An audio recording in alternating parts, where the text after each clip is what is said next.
Hola a todos, espero que se encuentren bien.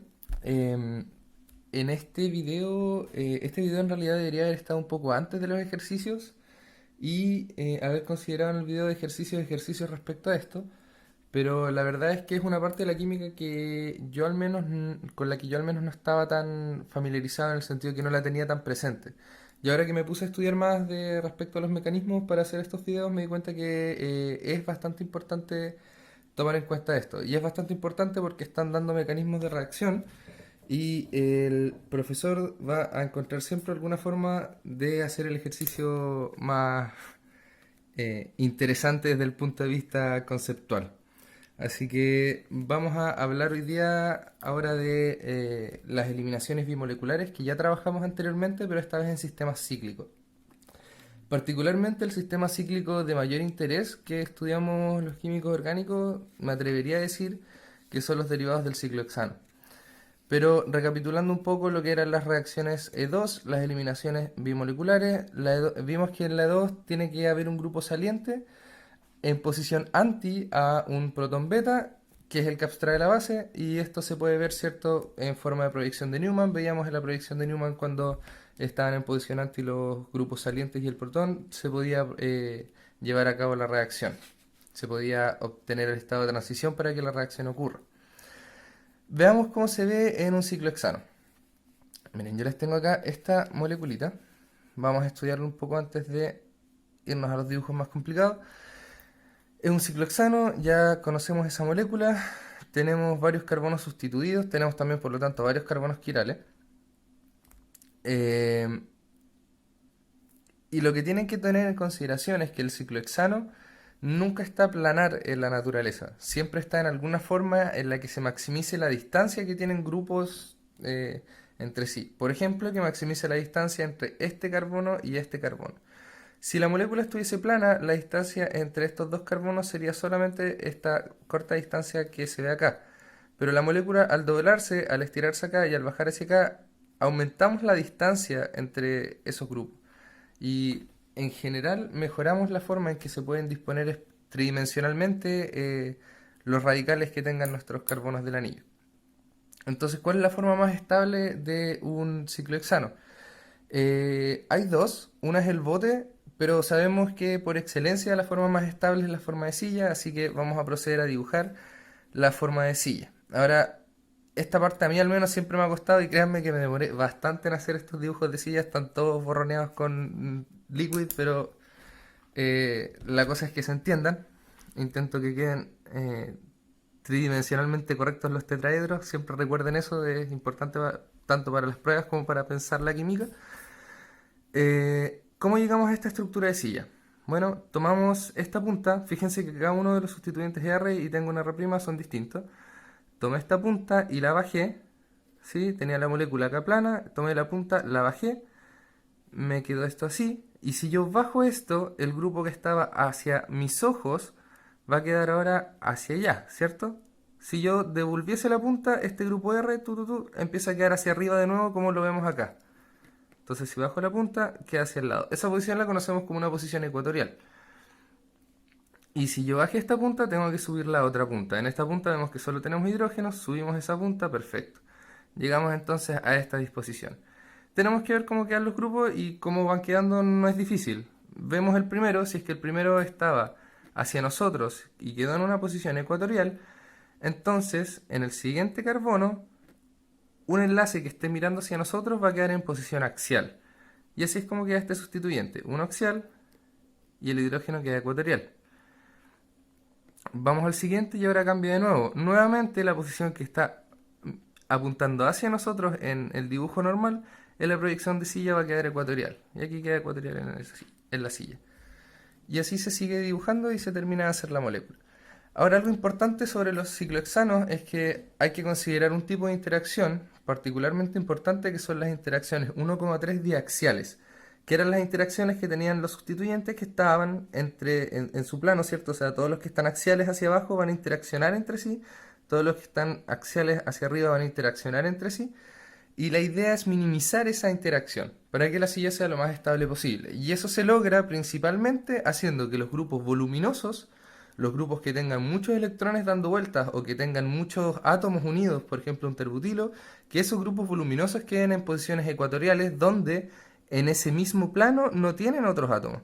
En cambio, si ese cloro queda en posición axial, va a estar viendo a todos estos átomos de acá y va a estar compartiendo ese espacio con todos ellos. En esta posición, si hacemos un mismo plano, no tiene tantos vecinos. Eso. Y recordar que por efecto de la temperatura y la rotación de los enlaces, ¿cierto? Las posiciones de silla conviven entre sí en un equilibrio de conformero y tenemos dos opciones de silla. Si yo ahora tomo la misma punta y la llevo hacia arriba, habíamos dicho que mi R va a quedar apuntando hacia arriba, R apuntando hacia arriba, y tomo la otra punta y la llevo hacia abajo, vamos a llegar a esta estructura. De nuevo vemos, si es que ahora llevé hacia arriba y el que apunta hacia mí quedó axial, en el siguiente el que ve hacia arriba va a quedar ecuatorial, igual que antes. Y vamos viendo nuevamente en qué posición queda nuestro sustituyente. Ahora tomen en consideración, hay varias cosas que ver acá en la molécula, pero lo que nos interesa por el momento es la posición de ese cloro y algunos de los hidrógenos que pudiesen ser eliminados con ayuda de una base. ¿Sí? Ahora, para saber bien en cuál caso las posiciones están anti, en cuál caso puede haber una reacción, podemos ver lo siguiente. En este caso la proyección de Newman ayuda bastante. Y yo tampoco sabía esto antes de hacer este video, pero existe la proyección de Newman para ciclohexanos y es una cosa chorísima, mira. Ahí tenemos, vamos si se entiende. ¿Cómo quedaría la proyección de Newman?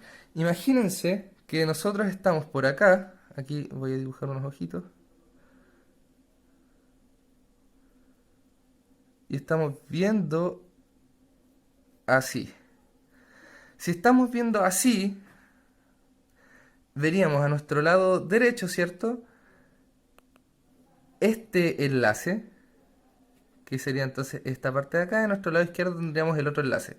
Ya tenemos un poco de orientación espacial, perfecto.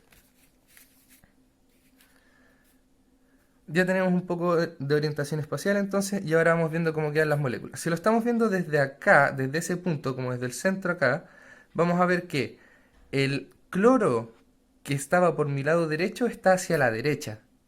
Entonces en mi proyección de Newman, mi cloro queda acá. Hacemos lo mismo con todos los carbonos. Y ahora fíjense que las puntas, ¿cómo dibujamos las puntas?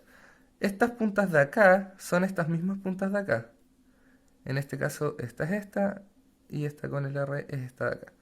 Entonces, ¿qué tenemos que pensar? En este caso, mi punta de hidrógenos está mirando hacia arriba. Y si yo la estoy viendo desde acá, si acá tengo los ojos y veo en esa dirección, voy a estar viendo un hidrógeno hacia arriba y uno hacia el lado. Entonces veo un hidrógeno hacia arriba y uno hacia el lado, que en este caso sería el que está hacia atrás. ¿Sí? Lo mismo se hace para el otro sustituyente y tenemos la proyección completa. Ahora volvamos a nuestros grupos de interés, que eran el posible grupo saliente, que es el cloro, y algún protón que esté en posición para ser abstraído. Si vemos en este caso, no tenemos ningún hidrógeno que esté directamente en posición anti a ese cloro para ser abstraído. Entonces, ¿puede llevarse a cabo una reacción en esta conformación? La respuesta es que no.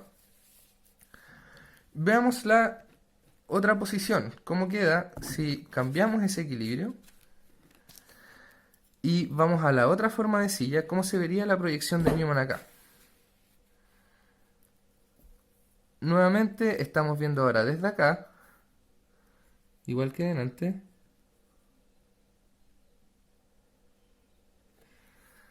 Y si estamos viendo desde ahí, vamos a ver.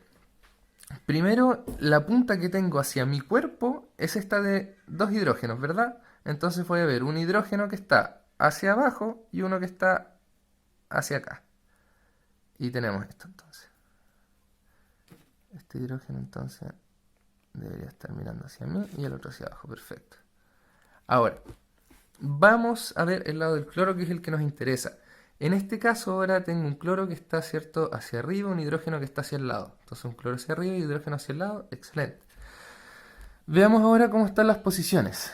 Entre este enlace y este enlace, ¿sí?, hay un cloro y un hidrógeno y los dos están en posición anti. El cloro es un buen grupo saliente, el hidrógeno puede ser abstraído entonces por una base y se puede en este caso hacer una eliminación bimolecular. Ahora hay un detalle y es que no es el único protón que puede ser abstraído. Si se dan cuenta, por geometría del orbital, este protón de acá también debiese poder ser abstraído por la base, ¿sí?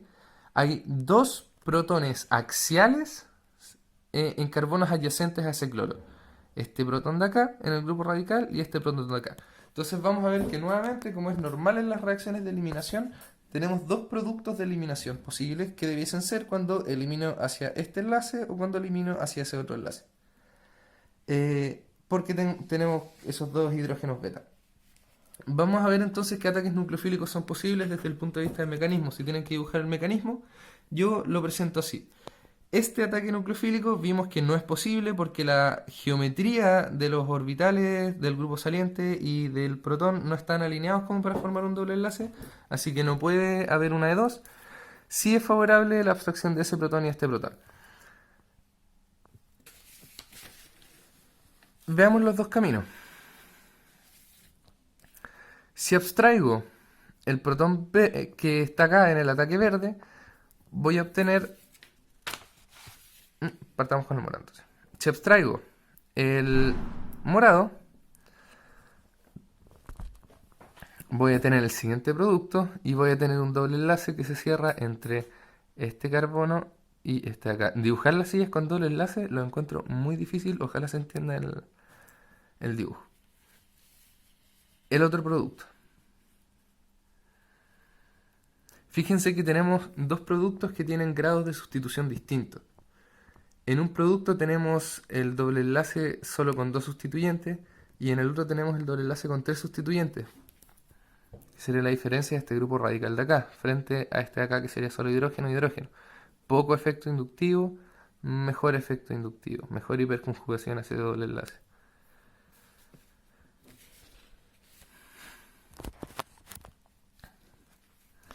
Ahora, otra forma de decir esto, que es lo que mencionamos de uno más estable por inducción que el otro, es lo que llamamos productos de Zaitsev o productos de Hoffman. Cuando tenemos productos de eliminación, el producto más sustituido, que es el que debiese ser más estable, es el producto de Zaitsev. Se conoce como el de Zaitsev. El que va a ser el menos sustituido, que en este caso sería el camino morado, acá, es el producto de Hoffman. Ahora, ¿por qué es importante diferenciar estas dos cosas? Porque no siempre vamos a tener esto como producto. Hay veces que esto va a ser bastante desfavorable y vamos a ver un caso importante. ¿Qué pasa si es que el R que tenemos acá, por ejemplo, es un grupo voluminoso? Si cualquiera de estos R en realidad es un grupo voluminoso. Puede pasar que si R es un grupo muy voluminoso, por ejemplo un terbutilo, puede fijar la configuración de esta silla. Volvamos a lo que vimos antes de las sillas. Si este R, por ejemplo, que está acá, fuese un terbutilo, un grupo muy voluminoso, tiene que mantenerse ecuatorial. Ese grupo en una posición axial sería altamente inestable. Tendría mucha energía de repulsión acá arriba por las interacciones que nombramos delante. Entonces se va a quedar en esa posición. Y ya vimos que en esa posición, cuando estaba ese grupo acá, pasaba que este cloro no podía salir como grupo saliente en una eliminación 2. No había esa reacción. Entonces, ¿qué puede pasar? Si es un terbutilo, puede fijar la forma en el conformer 1 que teníamos arriba y de esta forma se bloquea la reacción, ya no tendríamos la eliminación. Al parecer, las reacciones de eliminación están bastante unidas al concepto de impedimento estérico. Y una cosa importante que hay que tener en cuenta es que las sustituciones voluminosas en los carbonos beta pueden también, por ese mismo impedimento estérico, afectar la abstracción de algún protón beta. De esta forma se pueden obtener productos favorecidos termodinámicamente, o sea, se obtienen los productos de Zaitsev en menor cantidad que los productos de Hoffman, que son los que uno esperaría ver en menor cantidad. Entonces se invierten ahí las cantidades y se invierte para la reacción cuál es el producto favorecido. En ese caso hablamos de un producto que es favorecido termodinámicamente, que sería el producto de Zaitsev, y es favorecido termodinámicamente porque es más estable. El otro es el favorecido cinéticamente únicamente porque la reacción es más probable que ocurra, por lo que estábamos mencionando. Veamos el siguiente caso. Tenemos el siguiente sistema cíclico y tenemos un nucleófilo con relativo volumen. Podría ser un alcóxido, un terbutóxido quizá, un grupo muy voluminoso. Y veamos qué pasa cuando ese grupo voluminoso se intenta acercar a abstraer un protón. Ya sabemos que el bromo, pase lo que pase, sea cual sea el protón que se abstrae, el bromo es el grupo que sale, así que eso está marcado para ambos caminos de reacción. Tomemos el camino de abajo. Nosotros esperaríamos que se forme un doble enlace que maximice la cantidad de sustituyentes. Y el que tiene mejor sustituyente o más sustituyente en este caso sería el carbono de acá. Si mi nucleófilo intenta acercarse y se produce el producto de Zaitsev al abstraer ese protón, si mi nucleófilo intenta acercarse, vamos a ver que esta densidad de carga que tiene el nucleófilo va a chocar con la nube electrónica, con ese volumen de electrones que tienen todos esos sustituyentes y no me va a permitir que la base abstraiga con tanta facilidad el protón. Esto puede ir desde inactivar ligeramente la reacción, desfavorecer la cinética de la reacción, hasta bloquearla completamente. ¿Sí? Por ejemplo, con un grupo así yo esperaría que acá un terbutóxido no reaccionase en una eliminación. Sí puede hacerlo en cambio para el producto de Hoffman, porque para el producto de Hoffman no tenemos alto impedimento estérico. El nucleófilo puede abstraer el protón que está en posición anti al bromo, en este caso sería el de atrás. Si no me creen que es el de atrás, pueden hacerla con formación de silla y se va a ver más claro. Les recomiendo que lo hagan y vamos a obtener entonces este producto de acá. Entonces, como pregunta, ¿cuál es el producto mayoritario? La clásica pregunta de prueba.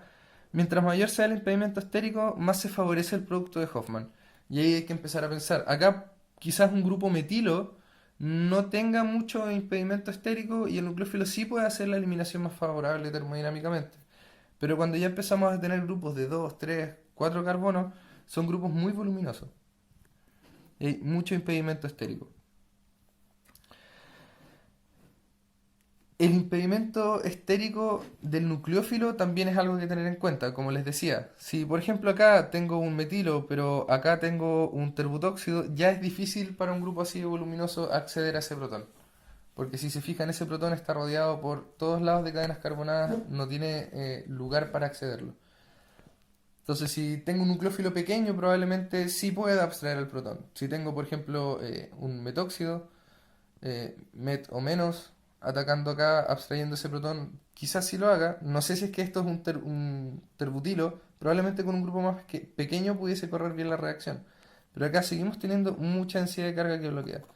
Entonces hay que tener en consideración para las eliminaciones en sistemas cíclicos, en realidad para las eliminaciones en cualquier sistema, eh, el volumen, el impedimento estérico de los radicales que hay en ese anillo y el impedimento estérico del propio nucleófilo.